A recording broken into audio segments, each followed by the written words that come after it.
आज विवेकानंद जयंती के दिन हम सब स्वामी विवेकानंद जी को याद कर रहे हैं। कई ऐसे लोग हुए हैं जिनसे दुनिया में लोग इंस्पायर हुए हैं, उनसे प्रेरणा ली है। स्वामी जी ने अपने जीवन भर और इतनी कम उम्र में दुनिया में कोई ऐसा व्यक्ति नहीं रहा होगा जिसने इतना बड़ा संदेश दिया हो। समाज को सुधारने के लिए, समाज कैसे आगे बढ़े और अपने विचारों से लोगों का जीवन कैसे बेहतर हो, उसके लिए लगातार स्वामी विवेकानंद जी काम करते रहे। आदरणीय उदय प्रताप जी ने जिस तरीके से याद दिलाया कि स्वामी विवेकानंद जी की जो स्पीच थी शिकागो की,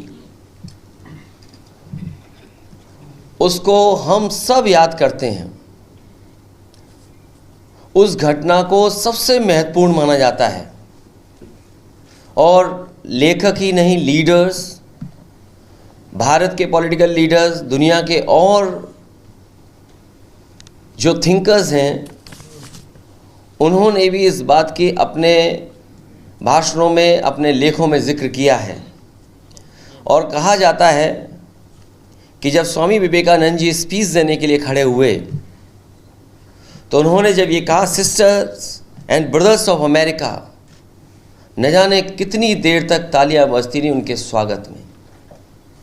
और जो उन्होंने संदेश दिया भारत का, भारत की परंपराओं का, भारत के धर्मों का, भारत के जीवन शैली को लेकर के, मैं समझता हूँ दुनिया में कोई दूसरा उदाहरण और भारत का कोई दूसरा उदाहरण नहीं मिलता है। जहाँ उनके भाषण का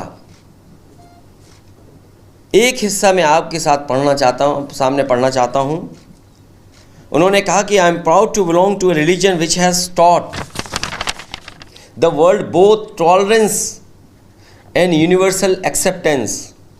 We believe not only in universal tolerance, but we accept all religion as true. I am proud to belong to a nation which has sheltered the persecuted and the refugees of all religions and all nations of the earth.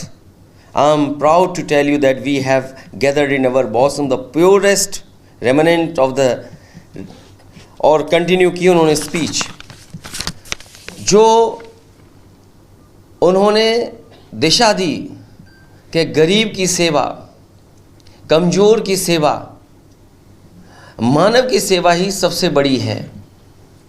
और आज के माहौल में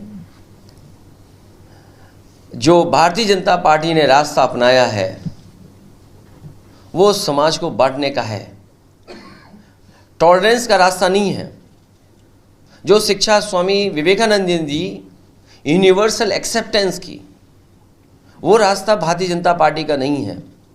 इसलिए आज के दिन जब हम स्वामी जी को याद कर रहे हैं, स्वामी विवेकानंद जी को याद कर रहे हैं, तो ये संकल्प लें कि उनके बताए हुए रास्ते पर उन्होंने जो समाज की सेवा के लिए शिक्षा दी, उसको अपना करके और उनकी तमाम बातों को अपने जीवन में अनुकरण कर करके उस रास्ते पर चलने का काम करेंगे।